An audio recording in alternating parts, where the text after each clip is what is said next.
kono ha joni no heddi neɗɗo wiiden ka o ɓittina o ka o ɓittina haray l'islam on no sar'ini yo egguɗon yo yaw ka o wawata rewde Allah hara o ɓittaki si wona ɗum haray yawmal qiyama wala ɓolgal o walaade ɗolgal e ɗum fi honnu so innoye Allah min mi tampinano ka men ɗon ni ɓen alam takun ardullahi wasiya ene hari leydi ala har yaaja no wodunno ko yaha no wodunno ko yaha fattuɗa rewa Allah hara ason jaaki idan ɗum ɗon ko non woniri mini falamma istaqarra fil madina ɓaynunulaɗo ñiiɓi madina istiqrar ko argol ñiiɓa e wona hara hande kadi ko kañum jogiti contrôle ɗon on kala ko feƴƴata ɗon ko maɓe fewjode ko maɓe yewtide taw woni umira bi baqiyati sharai l'islam ɓe yamira hande kadi madina ɗon dendanangal sharia jediti ɗi wano honnum misli zakat ono yittugo zakka hari makka na ɗum fewndi makka hari ko fewndino ko fil islam amma ɓay ɗum ɗon heɓi ke seeɗa makka madina arama ɗon ñiiɓama ɓe yamira noon waɗu pijjedi ɗin kadi wono ittugo zakka wano horugol wano hajjugol wano noddingol fof ko madina ɗon ɗum no wanno wa kadhalika al jihad ndin kadi yamira honto Allah yamira ɗum ka windi ɗon udhina lilladina yuqataluna bi annahum zulimu wa anna allaha ala nasrihim laqadir aslan kanu yuzlamun hari ɓe toñede Allah dali ɓe newnanama yo ɓe yotto hande kadi e ko ɓe wona ko e toñede summa kadhalik wal amri bil ma'ruf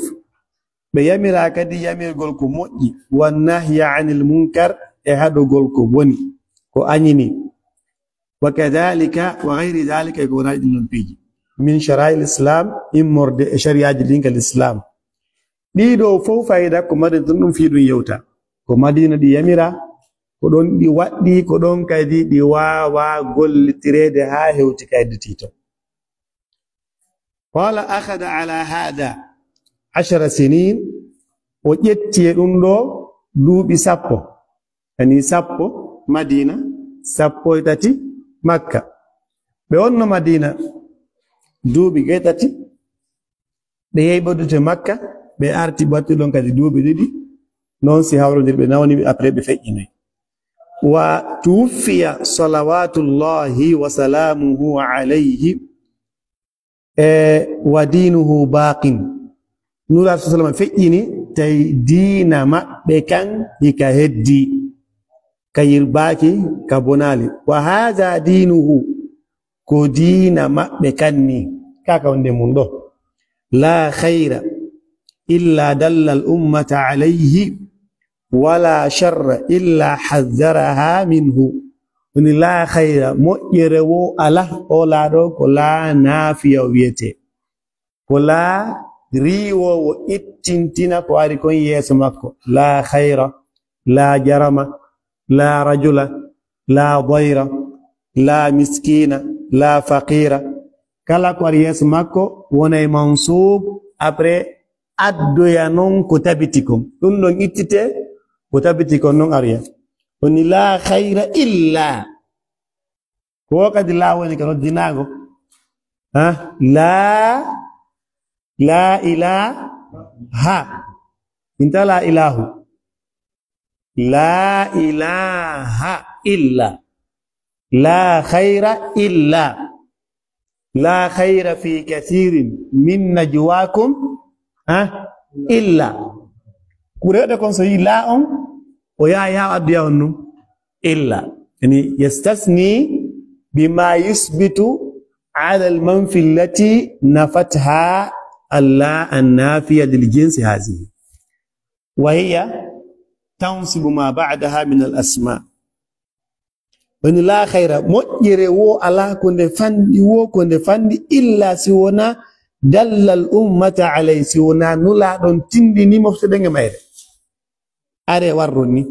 wala sharra bone kadi ala ko fandi wo ko fandi illa haddaraha minhu si wona nula ɗon rentinay e on ɗon bone برنتني كديكا وإني والخير الذي دلها عليه التوحيد مؤرندين نبتندين ندين يمودو ونون توحيدهم توحيدهم بو توحيدهم بمجي توحيدهم سندسي توقع سندتاكي مسندتي هم بيني مسندتون جودة توني موجة قولك توني موجة ارفع جيدا أيوة بقدي 1 2 3 4 5 6 7 8 combien sono stati taki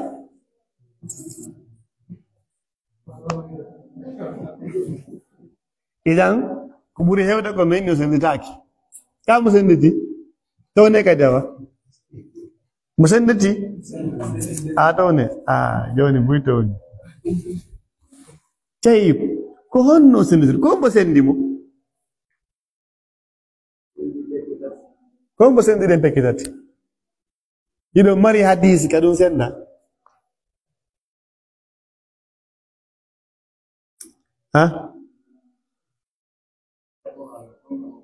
don mari hadisi ma aya ka Allah sendide inni dum do la awalan nanu fi makkah wal madina makkah man kadun senda ka sendak Makkah e Madina tawhid no senda ha sendaka awbe woni do goto pet tawhid sendaka e ngara jon ka faldo wolde ko ngara nulado ko tawhid goto noddi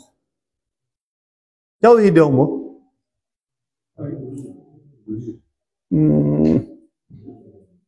tawhid mo no demu uluhiyya jabde dono marikado abbeto windu don nan jawi jende mo kado aysi ko coggu jiw aysi 20000 francs ko tawhidu hombo nulaado noddi e mum rububiyya am gobbe wol tawhidullah windinde be don وانا شرطي له يندي مؤمن لا با جزاك الله خيرا نولا دكو نودي كونو الى توحيد الله ويوم بوني الى توحيد الى حرف جر جونو يبا سنaka dabe don توحيد monula don nodde mungo goto pet ko on don non fensi to ya fiyo faamo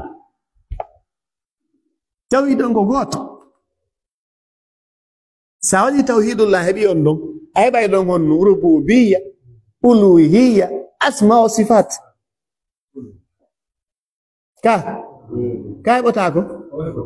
طيب دارين ولن نلادو أن باجو هاي يغوتو أنولاك سونا هن أنولت بينغوري ماكونين يو أنود توحيد أورنتينا يونو الشركو توحيد النوم في استقى يقولون بما نقولوه بل فور نولاد ولا إن سألتهم من خلق السماوات والأرض لا يقولون الله إذا هم لك توحيدونني أو ربوبية نكاح إذا كان المشركون يقرون بهذا التوحيد يبقى عندنا ولا إن سألتهم من نزل من السماء ماء يقولون الله كلا كوم بتجي السماء قال الله كوم بوادي قال الله تبع عند دونهم قالوا الشيخ عبد الرزاق البدر موالي دون وقفة تشارف ماكو ل دفتر له قالوا أنه كتاب يوم أنه ليامة الأمة نبدأ كده بنبدأ نسيت الاسم دروس المهمة لعامة الأمة وإن دون التوحيد لا ينقسم إن شئت تقول التوحيد اسم واحد وإن شئت تقول التوحيد ينقسم إلى قسمين وإن شئت تقول التوحيد ينقسم إلى 3 أقسام وإن شئت تقول التوحيد ينقسم إلى إلى إلى 4 أقسام. سافال إن توحيد الربوبية، ألوهية، الأسماء، الصفات. يلوني ني سافال إن قسمين: توحيد الألوهية فير، توحيد يوديكم فوق وانا فير ونيدي سافال يتاتي ألوهية، ربوبية، أسماء والصفات ونبرا عن. وهذا استنباط لشيخ الإسلام ابن تيمية عليه رحمة الله. وكان قد استنباط آية القرآن دين وتيمود أو توحيد وتاتي ونيدو سافر ابن أقوني إن أسماء كفر صفات كفر. بس الأسماء والصفات مشكلة جدا نرتون كدي وبين نجيب أسماء جديد فوق أسماء الله الحسنى كلها حسنى، أما صفاته باتون تحويل باتون نمبر جنجاني. إذا جنغول صفات الله عز وجل بما وصف به نفسه كلهم كذا دي مشكلة دي غفير بينو سانسيتون نو إبيتون نو نندين روماني على أكبر. سافر بكيني سافر إنه التوحيد كله اسم واحد وهو ماذا؟ جن نمو إن ده كاتت بينكم لا توحيد الألوهية.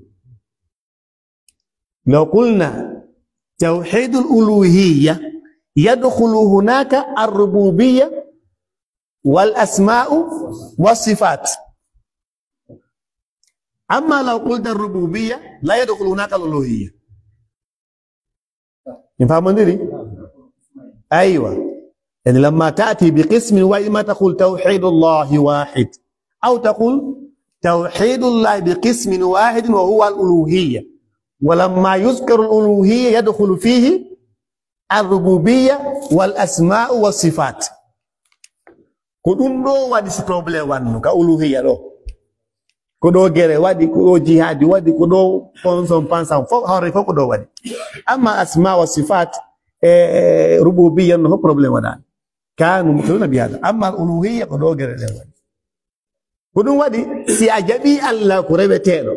أجابي كتيكا هونو ajabai kan ko tagi kam Mungu, ajabai kan ko adindi yanda du woni rububiyya ka tay ajabai kadi ko inni ko nge makko fu kono woni sajabi wonde ko rewete do kan gotu ajabai ru ndaka dika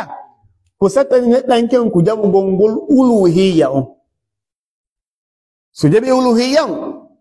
hanne kadi so hebe mushkila ko sedani asma sifatun. Amma rububiyya kan radno gayni fiu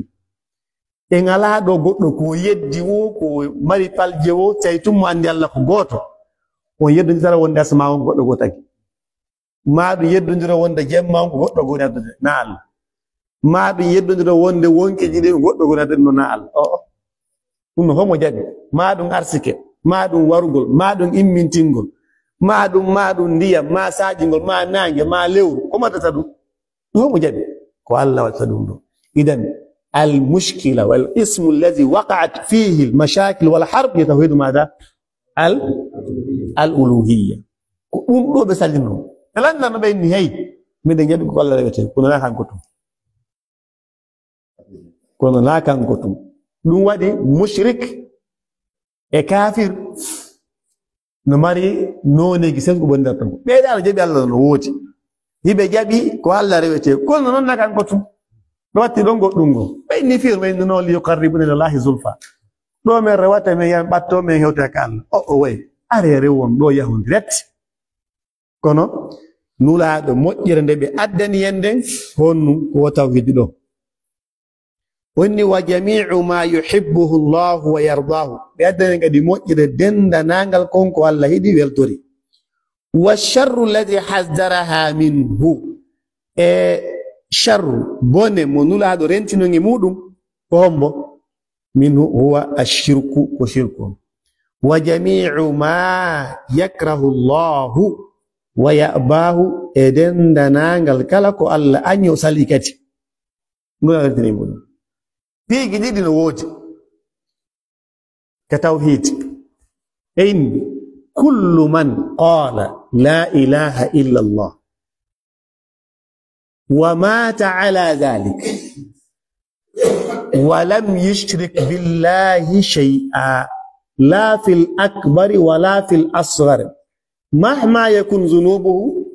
fa innahu sayadkhulu fil janna insha Allah imma qad yadkhuluha basatan aw yamurru bi ta'dhibin yasirin ya'lamuhu Allah kala wiiɗo ashhadu an la ilaha illa Allah wa ashhadu anna muhammadan rasulullah o woni ka l'islam o heɓi honno heɓi tawhidi ka si o shirkali few si o woni ɗon heɓi bakkatuji buyi so maayi woni o lettete woni o sumoyay woni o goɗɗum kono ko ñalli wo ko ñalli haysi ko miili molo futuro o yaltoyo yaaka aljanna sey woni o maayi e hore tawhid ala kay waɗan ɗon on ɗum bonata kon tawhid on ɓe inni kala waɗɗo shirku kala waɗɗo shirkul akbar wa mata alayhi wa lam yatub ko waɗi moƴƴere wo ko waɗi moƴƴere o hewtoye ka yiite en faami idan qiyason kon nu at-tawhidu bila shirkin janna wa shirku ma'a kulli khairin biduni tawba nar andino serti tawhid on kanko tun a woni julɗo a heɓi tawhid ko woni a waɗano moƴƴereji gono ton kono noon kadi shirku ala few o marɗa ko bakkatuji jani e hawrude ko noon shirku ala e majji an on wonno Allah letta on ti gembere maɗum hawrate foore maɗum o yaafe maɗum ala dernière minute o hawra e tububiye o waɗa ko moƴƴesi ko nder lewru ma yontere o mayay ɗum ɗon o yaafe sabu ɗum ɗon wonala wonda e on nu wonda shirku on mo wondi e mum shirku on bar gootu so kunni seeɗa onni kono o gootum mo mari ko hedditi kon foop tawhid e moƴƴere e piiji ɗin fof kono shirku mari shirku 1 kilo pet o mayda 1 kilo ɗon o tuubaali on ɗon gonɗo yaata on ɗon ko yiite misala inne innahu man yushrik billah faqad harrama Allahu alayhi aljanna wa ma'wahu an-nar wa ma lil-zalimina min ansar inna Allaha la yarda an yushraka bihi اسمع هنا ويغفر ما دون ذلك لمن يشاء قولوا لا كويكا طيب شرك ويوا هونو neɗɗo waɗa dewal masalan wiyette ngesiraɓe ɓay ɓen no hitti haka ngesiraɓe ma seno ka ma ɗum wayrindiri moƴƴa non ɓen ma no ɗofti tigi tigi modi ko ha ɗon ɓe seno kama hirsanaɓe nagge defa ha moƴƴa hara ɓe ardi e hoɓɓe ɓe ardi e siƴƴe maɓɓe ɓe ardi e kamɓe kadi desiraɓe maɓɓe no ton ɗum fof no hitti ka ɓe werne e salon waɗe climatisé julle fote ɗum daɗɗe weƴƴite ha labe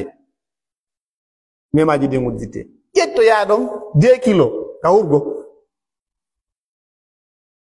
honto kawurgo to soɓe 2 kilo adda inna ta ɓacce hakke dey haray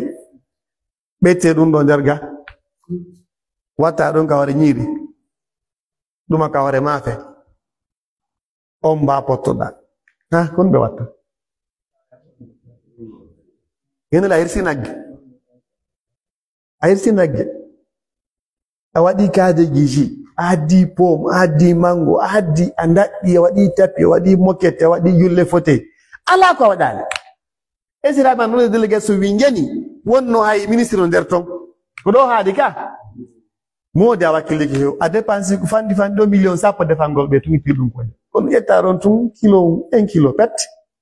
ka hurgo to adda watta ɗum aɗa sira ɓe yafude ndin ɗo kadi wattode nder ton kon ɓe wantama mais modi ko no ɗo wasinide modi ko no ha teddungal honno ɓe jette jiwon haɓe gayna si ɓe heɓi feere ɓe soɓoyama kadi ka joni ndaari kilo ɗum on kon ɗittuɗa a sooda a finan sayi pus kono ñametema a soodu ka isan shirku ko ya yango ha rewa Allah yangoɗa itta waɗa bimɓe kikire ƴetto ya pihum bonkun kun alda yangue e fus sina bonnugol ɗum ko woduno ko ƴetta kum watta nder ton kum bonna fop amin hulɓini ka sina ɗum kala mo shirku ñamani moƴƴereji mum are mere ñamanima sabu neɗɗo on ko anda kon fuu himo yaafane ha o heɓa ko andinamo himo yaafane ha o lando o andina yeeso ton mo haray kon nu gatta wara iwi yo Allah dande waɗgo ko ñamata bakka moƴƴereji men ɗi woni wa jamiu ma yakrahu llahu wa yabahu ba'athahu llahu fi nnasi kaffatan Allah nulimo e jama on fop dendanagal nulaɗo ko kanko woni annabajo arabu ɓen e annabajo portoɓe ɓen e annabajo fulɓe ɓen e maninka ɓen e soso ɓen e landuma ɓen e berse ɓen e olofu ɓen bal ko annabajo Afrique fof watti ɗon won to e risi kadi e Chine e homɓe kadi e Hollande e Europe e France kala ka yawɗa hande kala ka julɗo woni si o juulay e nulaaɗo e nder aduna on fop koye o annabajo ɗo jultay mum o ala goɗɗo omo juulay mum kano woodi ala kala ka yarɗa siɗa hunji Qur'an ko jangata concours on lagine ɗo ko on concours woni kay Dubai ka ko goɗɗo go wonto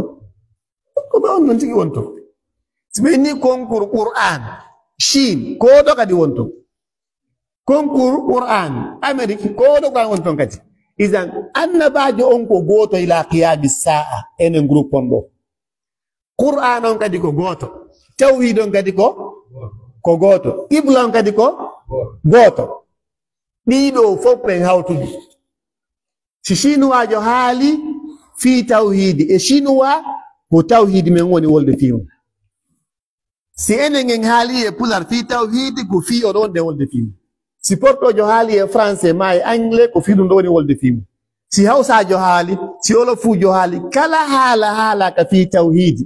ko finona wolede ko fi tawhidi goto mo nulaaɗo sallallahu sallam addani e ngon si on tigi haali fi annabajo ko annabajo men ngon kadi si o haali fi qur'ana men ngon kadi isan ɗiɗo piiji fof en ko goto yimɓe sen haali kadi fi shirku on lagine kon woni Chine kon woni Amérique kon woni kala ko Allah rewida e mum wonɓe ɓe inen ko leggal ma ko neɗɗanke sen yehi Chine e temar ɗon gaboru boɗeru coyi ɓe wi menen ɗo ko ndu gabor ɗo aray kono ɗum ɗon no menen ɗo ala guine ɗum ɗo na serku yette ɓay tun ɗum ɗo ala guine ɗum ɗo na serku ɗum ɗo wanoyinte ko shirku kadi min ashirku wa kullu ma yu'badu min dunillah tay so yehi Amérique e tawi mar ɗon e maaro bara ɓeyna menen ko koɗo min rewata min watta ɗon Allah lagine ɗum ko rete ɗum enen lagine ga bara kon nu o bisimillah wonde mama ko ga sa yehi Amérique a tawi ɗum ko rewete ɗum ɗo woni honno woni shirk إذن الشرك ما هو؟ الشرك ليس شيئا معينا بالذات وإنما صفة لشيء كل ما يتصف به من غير الله عز وجل في العبادات فهو شرك كفر معه سايني مواد دون كاري أو ني شرك بعد ما ده كرامبول مانغو بيكي مان تليفون مان عند شرك في بطون كبرنا ويا نون واي وندي هرناك وندي الله أنت فقد أشركت والعياذ بالله فهمك وإني وافترض طاعته على جميع الثقلين وفرلي كدي دفتقول أن باجو أن إهور دند نانجل ها الثقلين أي الجن والإنس إن يم بينك يوم جن جديد والدليل قوله تعالى قل يا أيها الناس إني رسول الله إليكم جميعا كون يم أن ديكم من ولا مودون وفق مودون ها لوكو أيها الناس يدخل فيه المسلم والكافر هنا مسلمتون طيب وإن قد وكمل الله به الدين الله تمن رمكانكو دينكم والدليل قوله تعالى اليوم أكملت لكم دينكم وأتممت عليكم نعمتي ورضيت لكم الإسلام دينا هنده متمنني on دينكم ميوتني كدي مودون نما جاني فوب mi weltorani on mi jabani on l'islam ko wonu dina ko ɗum ɗo woni ko nulaɗo sallallahu alaihi wasallam timinire mun tayib al islam dare ɗo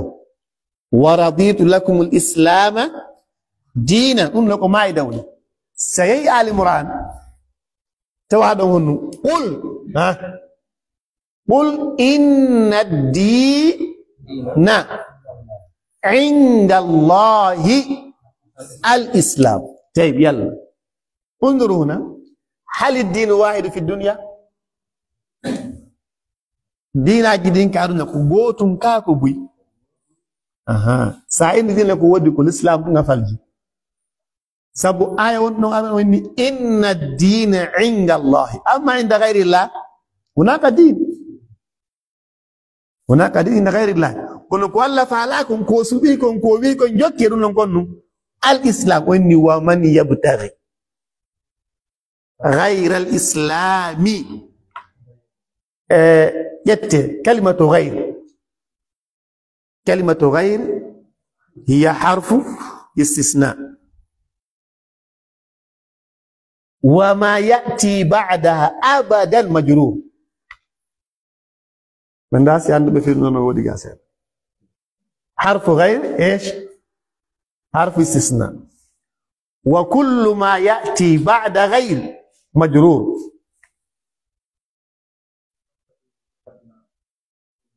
طيب كلمة غير كلمة اتنتنو إنه سيونا كلا كده كواريس ماكو كسر مسألة كمثل ليتون يتتا أوفاكو ماكو يا ودا بحث يالتنا كو فاندو نو آيجي دول ها هوتالي أتاوي إلى بقرة ها فاتحة مارن إلى فاتحة ها ناس ليغا تاوي غير بوكو كليون مثلا غير الموضوع بوكا با بي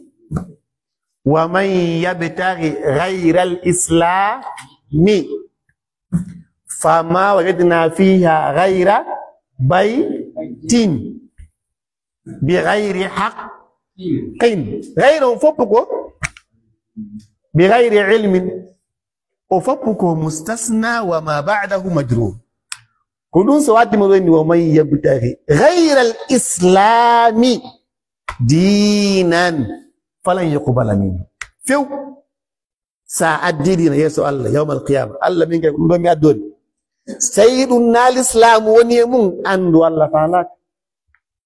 أي نيرمي كوي الله دان دون الله ينبو الإسلام ورن الإسلام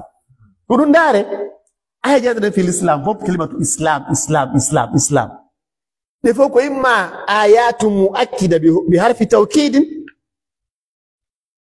أو آيات تؤكد بأنك مهما عشت في الدنيا فحاول ألا تموت إلا وأنت مسلم كلوا إني ولا تموتن ودو كلا كواتا إتو دي كواتا تاو كواتا تا ساوري دو بريدي موتا هلي فيدي ساوري دو بيشابان إتو نيان ما ترى وند الإسلام سأتك هابني إنا لله وإنا إليه راجعون تي الإسلام ألاتو أرى الآخر ما هم بني بني ومن مات في غير الإسلام فقد قامت قيامته منذ بعد وفاته. أرى ونان مدرابا بس جوني بين يوم ربك ها ما دي ها وما جابتو ساجابك من ربك جابتك كلنا سبني ما دينك إني دين الإسلام تنا الإسلام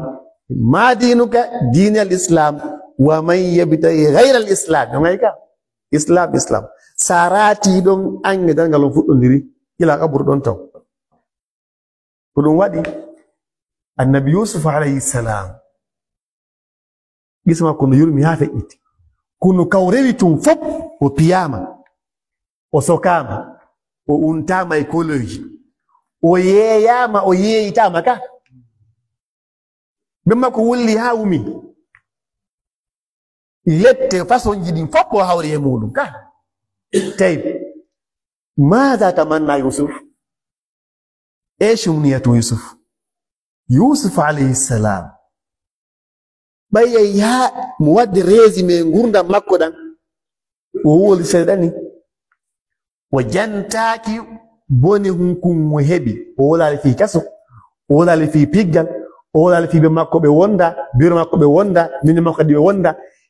دون فوبو والنتو ومنتي الله كو هبي كو موديرو ساندار يوسف غايتون فوب enafore ko hebi ko ngal sakkitorum atawa tunu udino nyamiri da fop kon bay ko annabajo bay ko juldo bay ko fala ko Allah fala kon wadi woni rabbi uzra hadhihi al-aya law taqra'aha bit-ta'anni wa tadabbur sata'rifu haqiqat hadha al-islam ata islam ko nema yusuf nin rabbi qad ataytani min al-mulk wa 'allamtani من تعويل الأحاديث نقول ده ما نقول لك الله أكيلا جندل أكيلا لام أجن نيلان في رجول كويدي كتاو بوت وريان دار نوعي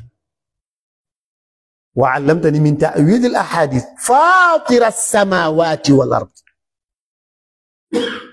منتي الله كا كون ما يكيدون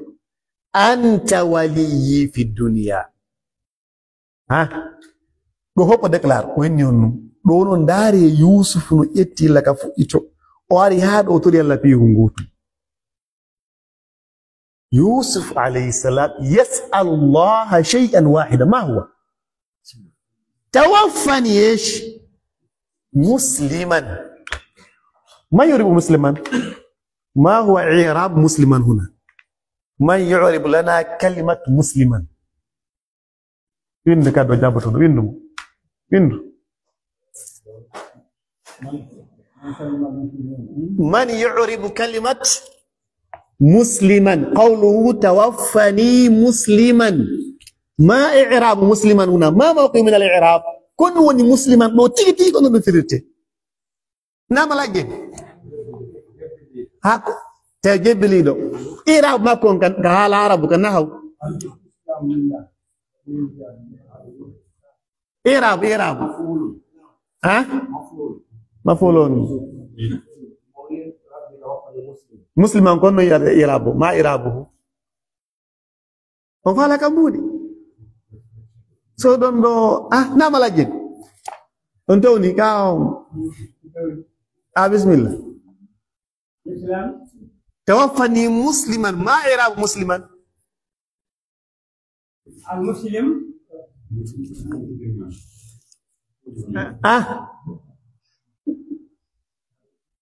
naam tawni aywa imam muhammadu sadaliu bari tari waika ya konto koba yalla nas koba ma i'rab musliman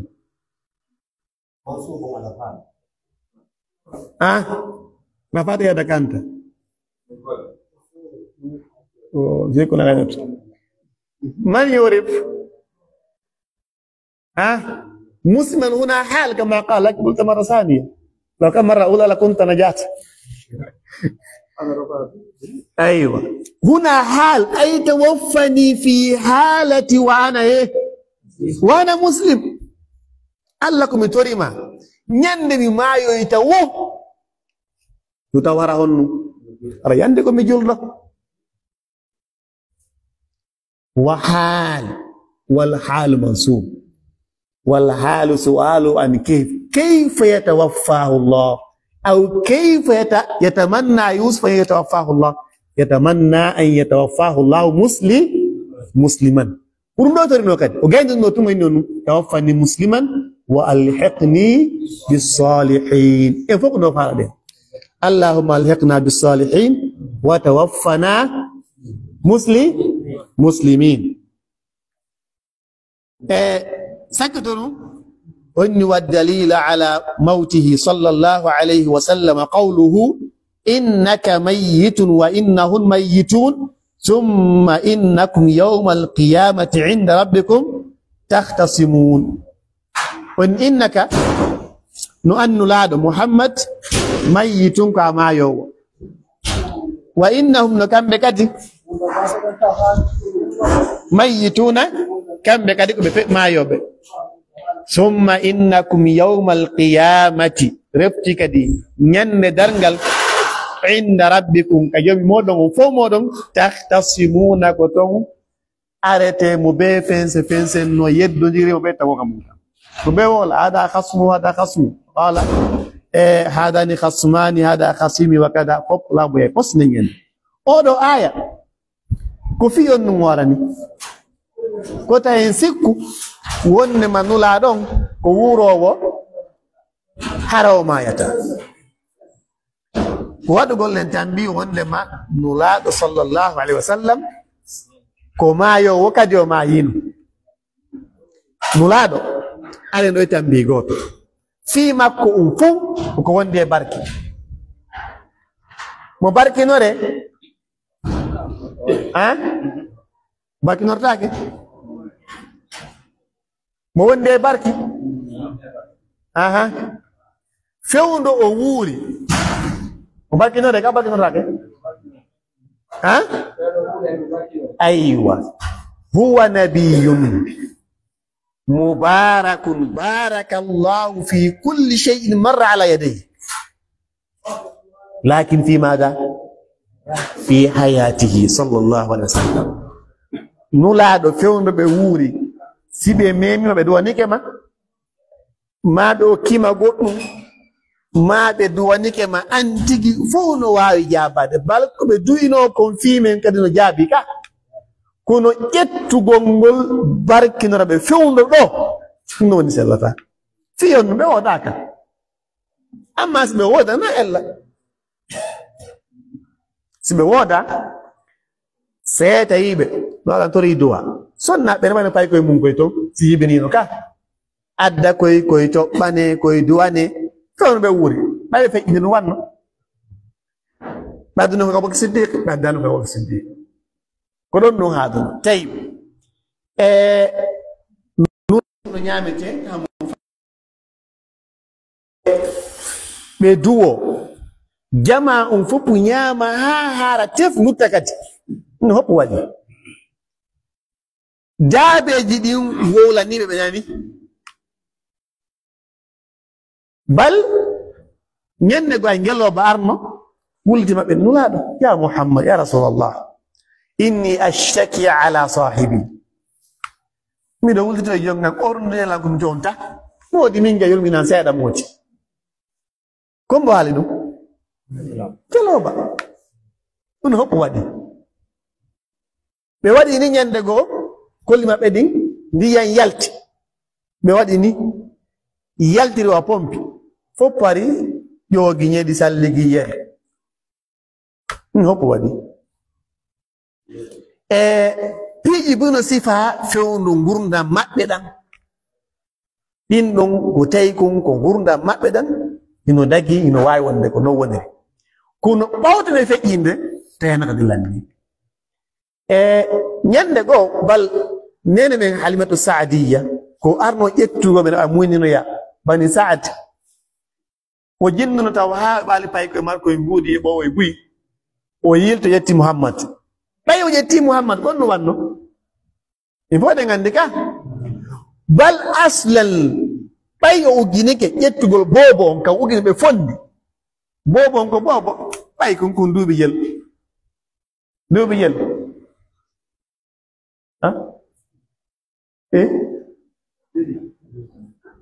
Halimatu Saadiya duuɓi jel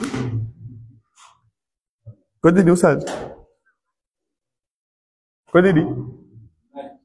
nayi a fottane koy fottane ɗiɗi gaa ko nayi so ngayni yawn sara ɗa fottanno kon o faami o fonde pay kunku o heɓi annora o welti direct o ƴetti ku ɓay o ƴettino laaɗo Muhammad hoppini ɓe ni hani alli Halima e mbale o mali o ari tawi fewndo rayno Makka dammi ko acci kon gonno ɗi way hiɗi ɓeeɓi ɗi alaa ɓiraaɗam dammoy hori koye bewoy e nakkoy fopp no ɓeeɓi alaa e ko ñaama ɓiraaɗam mum yowri keng jooni ɗum adde ko ñaamowo kadi ɓayno laaɗo hewti awwal marra yo yaw o ɓira o adda ko ɓay ko yarata ko ona ɓori mirawo makko wokungu nangiɗo dammo gootu ngo yaɓani fuɗɗi ɓirde o ɓiri haa paañin kon heewi yeyre no ɓeydo tun janndugol yeyre nden no ɓeydo tungon heewgol jannda o ɓiro de heɗo de heewi de ɗuuɗi o waylo ɗum no waari kadi ultolal musidɓude hannde ɓeydi ñaamoy e hawrodire huɗo moƴƴi ko o waylo ɗum ɗo mo waari kadi o ɓiri o wayloy o ɓiri o wayli o ɓiyoɗa wala alatno degoy yara lutti ɓira haa tawi dandi makko ɗin fof geece mum ɗen tantara niki yoori ceng a ɓiray bimbi a ɓiray kiikiide a ɓiray jemma a ɓiray ñalorma a okkitiray a nelday a ñawlay a koray kon no waɗi ɗum bi barakatihi sallllahu alayhi wa sallam sahaba ɓe yelotono heɓugol coñkinulaaɗo ɗin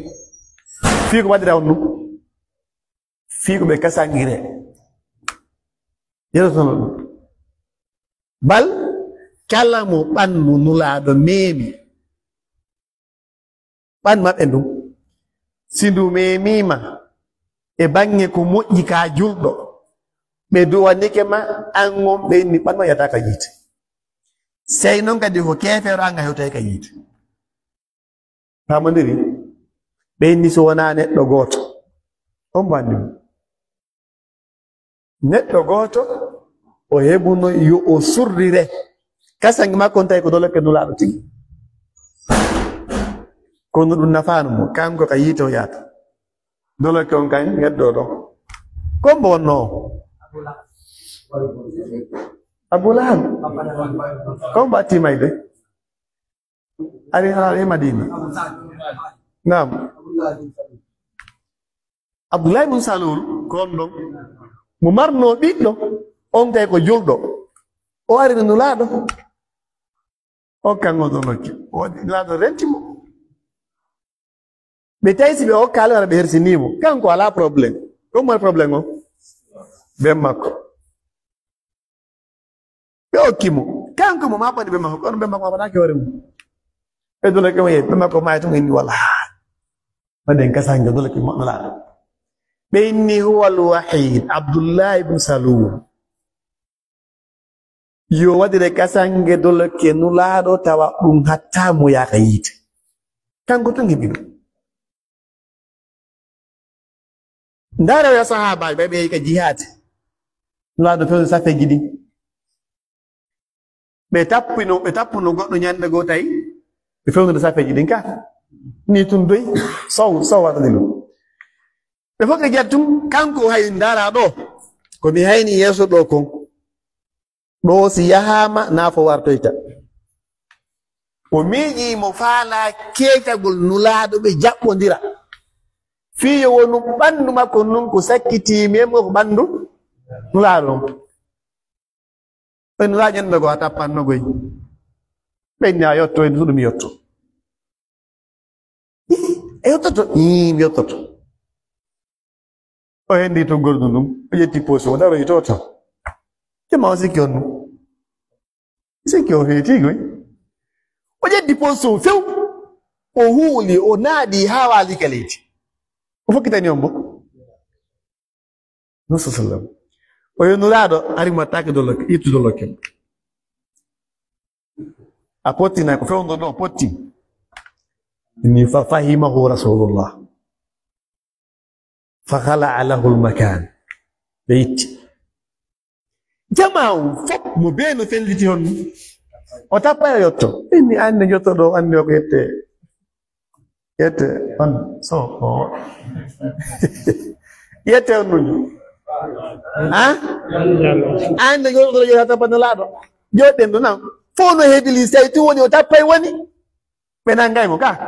kono ɗo tawinde kadi o wayi no laaɗo jonnimo e priorité yo tappa o wubbi o ɓatti yaa yolde nden ɓuri pof o ɓatti ɓe jaɓɓodiri o lunni o meemi o fesi o inni alhamdulillah ɗum ɗo joni kon mo faala ande kadi kon mo faala ko mayoygol joni ka jihad no fokkita joni lanni kanko wi ko faalno kon ɓanndu makko ndun e ɓanndu nulaaɗon direct waɗi affronte lanni memodiri e hoore fof no welti ɓe gon mo faala ko to ɗum ɗon yoraw ma yaade ndaare sahabaɓe no wawno ndaare haqqil no wawno haka ɓelugol ɗon wanno ɗum ko umar na Abubakar Siddiq bal sahabajo goo ñande goo nulaaɗo wadde goɗɗo goɗɗum ka goto tawaka ɓeeɗo ɓe fillodiri ɗum Madina o yeyni nulaaɗo ya Muhammad man yashhadu laka comme seede ma e ɗum o elandi ɗum aɗo ndaari nano e ñaamo andi ɓeeɗo fof ɓe ara ɓe alaa ɗon kono ɓe gerdata goɗɗo goo yimmoyto o inni ana ashhad annama qalahu sahih o wi min ko mi seede ɗum haɗo ko wadduɗon kon ko goonga ɓe wi kon ko goonga ɗum o ngaldaali fof ngaldi ka Abubakar no jooɗi Umar no jooɗi laaɗo ndaari mo inni wa ma adraka ko no seɗanndira ɗum ɗo tawano o inni o wayi onni wa ma adraka ko wonno anndinma ɗum go goonga ko wonno seɗanndira o inni ya rasulullah o inni kayfa usaddiquka bima yaati fi sama wa ukadibuka bima yaati fi l ard no wawi wonde oy mi gonginiɓe wonde malaika ƴuway dow ga ara min mi yaali mi nanal ko watta mi gongini ɗum ɗon mi fenne ko oɗo woni wolde ɗo oɗo si inni on hiidi ayni on hiidi kono o gonga on hiidi intahalamo kayfa usaddiquka bilgaybiyati allati taati min alsamai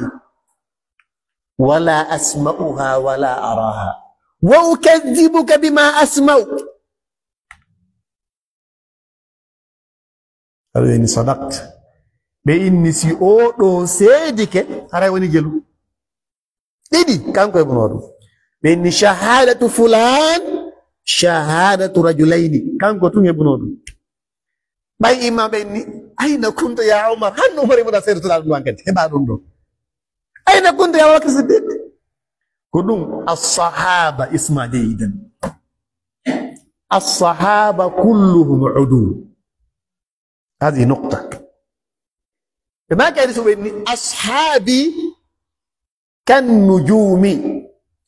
فأيهم إق اسمه فأيهم أكمل اقتديتم اهتديتم صحابة بأم من فوق ويوقود كلا هودر جوكودم on hewte ka faallu yawde ton sahaba ɓen fop kala mo ardanɗa no mari piihum jogoto kumma ha kaljan fop maɓɓe ko ɗum tawi na wonɗo wata wonde sahabaji woɓɓe wonɗo Allah aɗa feƴƴini ɓe ɓalde islam par ce que ɓe wawata supportude ɓe wawata wonugol ka sahabajo wonta ɗon sakko wiye ɓe naati ɓe yalti ɓe heddi ɗon ɓe añil islam Allah aɗa feƴƴini non so ɓe jaɓoy l'islam ala fen ɓen no wonti on nu taabinaɓe kono assahaba كلهم أدول من ألفهم إلى يائهم من أول إلى آخرهم كلهم بيدون إذن نولاد صلى الله عليه وسلم كو أمرناكم فوق كوكو موئي كوكو نفترتنو إي الحالي جدي فوق ونكو إي غرندم مكو بايو فجي hande kadi tawi feƴƴi joni gonno marɓen ko yen jokku ko accenen ko ɗum fewndo o wuuri tawi ɗe mari sécurité ji ɗiɗi annabaɓen foppu kala bonnunoɗo hay hakkude allah addano letta letta ɓenno si wona enen allah ini wa ma kana allahu liyuadibahum wa anta fihim tawi allah faalaka en lettugol nulaɗo no wuuri o ndaara haalete ɗe ɓe nganndi ɗo julɗi jemma gooto aya gooto ka moy nawnu imo wulla mo wulli haa weeti ummati mo abi fii men tawi ɓayma feƴƴini ko ɗum ngedanni hen wa ma kana allahu liyuaddibahum wa hum yastaghfirun idan baqiya lana al istighfar kana lana amanani fa zahaba wa baqiya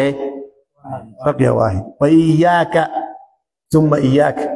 بأن تنقطع عن الاستغفار إذا تركت الاستغفار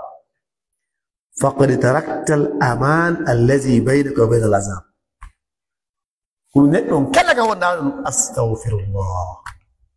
أستغفر الله العظيم وإن بعض قضايا الآخرة منها الإيمان بالبعث والحساب جنجن دوت بيد فوق آية القرآن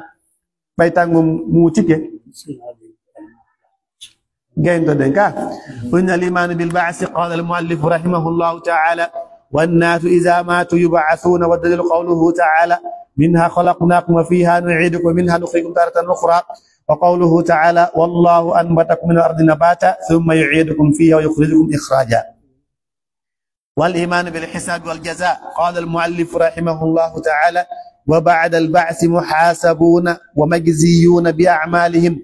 والدليل قوله تعالى ولله ما في السماوات وما في الأرض ليجزي الذين أساءوا بما عملوا ويجزي الذين أحسنوا بالحسنى ومن كذب بالبعث كفر كلا فين دهون أمي تنقل هلاكون وني كافر دعاني أيارون تقابل زعم الذين كفروا أن لا يبعثوا قل بلى وربي لتبعثن ثم لتنبؤن إذن كلا في الندو أمي الأرى كافر والدليل قوله تعالى هذه الآية زعم الذين كفروا أن لن يبعثوا قل بلى وربي لتبعثن ثم لتنبؤن بما عملتم وذلك على الله يسير. إنه بيني متتاكي ما يدو انتباه سينا الله ينسوس ياسي وضرب لنا مثلا ونسي خلقه قال من يحيي العظام وهي رميم قل يحييها الذي أنشأها أول مرة وهو بكل خلق عليم إني موت إني كورن تقول برساتو ده كيف تقول أوتو وانجل موت تينو غونجال سنجال غوني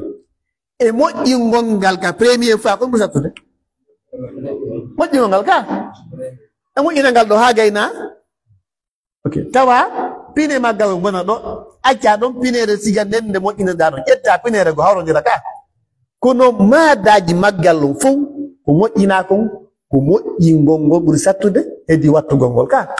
kun so ni la khalqus samawati wal ardi akbar min khalqi nas emma podo ye se godo may lanni on beyti malani dari ngu kamu konto ɗum feŋa konto ɗo piliye ɗum woni konto ɗum haaji si ɗum yowtike ɗo hombo kalata isan hulu fi ɗum ɗo taw terto jama on terto ummital terto wurutugo ɗum ɗon ko min ahwani l ashya inda allahi aza wa jal ɗum ko kum faya kunno isan wonni wa arsala llahu jamia rusuli mubashirina wa mundirin allah nuli annabaɓe fop ko weltinoɓe ko rentinoɓe والدليل قوله تعالى خاتمكم تعالى وافترض الله على جميع العباد على جميع العباد الكفر بالطاغوت والإيمان بالله. قال ابن القيم رحمه الله تعالى: معنى الطاغوت ما تجاوز به العبد حده من معبود أو متبوع يكفرون ورؤوسهم 5: إبليس لعنة الله عليه لعنه الله، ومن عبد وهو راض، ومن دعا الناس إلى عبادة نفسه، ومن ادعى شيئا من علم الغيب، ومن حكم بغير ما أنزل الله. والدليل قوله تعالى: لا إكراه في الدين قد تبين الرشد من الغي، ومن يكفر بالطاغوت ويؤمن بالله فقد استمسك بالعروة الوثقى لا انفصام لها والله سميع عليم. وهذا هو معنى لا إله إلا الله. وفي الحديث: رأس الأمر الإسلام وعموده الصلاة وذروة سنامه الجهاد في سبيل الله. والله تعالى أعلم. والسلام عليكم ورحمة الله وبركاته. O si ndiyan dan yelto yi en firya yundo si dan yelta le ngayni